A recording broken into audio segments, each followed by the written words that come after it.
Алыкул Осмоновдун музейи.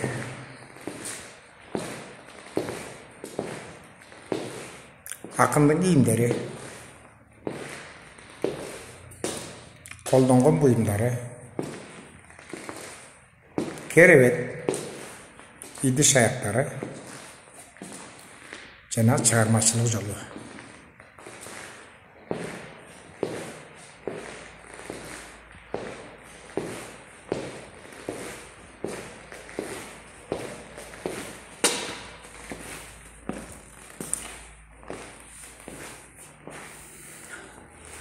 Урматтуу акын жазуучулар, ары дүйнөнүн таланттары, сиздерди октябрь айынын ичинде Алыкул Осмоновдун айылынан жолугушуу кечесине күтөбүз.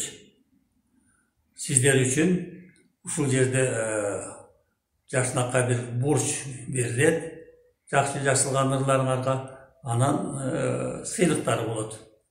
Төш белгisi болот. Өзүңүздө.